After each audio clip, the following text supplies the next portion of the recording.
വടകര നഗരത്തിൽ ഉൾപ്പെടെ ദേശീയപാത നിർമ്മാണം മന്ദഗതിയിൽ. പ്രവൃത്തി വളരെ മെല്ലെയാണ് അഴിയൂർ റീച്ചിൽ നീങ്ങിക്കൊണ്ടിരിക്കുന്നത്. നിർമ്മാണ പ്രവൃത്തിക്ക് വേഗത കൂട്ടണമെന്ന് ജില്ലാ കളക്ടർ ഉൾപ്പെടെയുള്ളവർ പങ്കെടുത്ത യോഗത്തിൽ കർശന നിർദ്ദേശം നൽകിയിട്ടും കരാർ കമ്പനി ഇത് മുഖവിലയ്ക്കെടുത്തിട്ടില്ല. കഴിഞ്ഞ വർഷം ഏപ്രിലിൽ പൂർത്തിയാകേണ്ടിയിരുന്ന പണി 2 വർഷം കഴിഞ്ഞാലും പൂർത്തിയാക്കാൻ പറ്റുമോ എന്ന നിലയിലാണ് കാര്യങ്ങൾ. അദാനി ഗ്രൂപ്പ് ടെൻഡർ ചെയ്ത പണിയുടെ ഉപകരാർ എടുത്ത വഗാഡ് കമ്പനിയുമായുള്ള പ്രശ്നങ്ങളും പണിക്ക് വിഘാതമാണ്.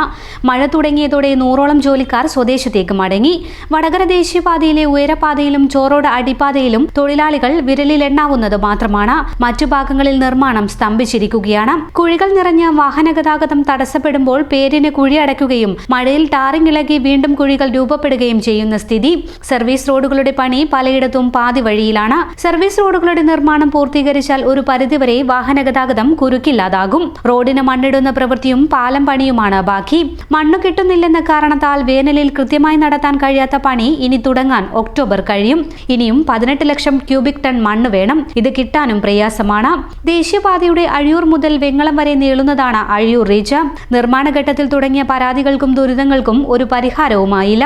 ദേശീയപാത 66 അഴിയൂർ വെങ്ങളം റീച്ചിൽ 40.8 കിലോമീറ്റർ ദൂരമാണുള്ളത്. 2021 മാർച്ചിൽ ഒപ്പിട്ട കരാർ പ്രകാരം 1838 കോടി രൂപയുടെ പ്രവൃത്തിയാണ് നടക്കുന്നത്. 2.5 വർഷമായിരുന്നു പ്രവൃത്തിയുടെ കാലാവധി. എന്നാൽ 4 വർഷമായിട്ടും നിർമ്മാണ പ്രവൃത്തി അനന്തമായി നീളുകയാണ്.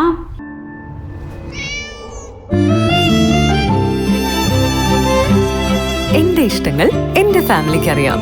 Family wedding centre.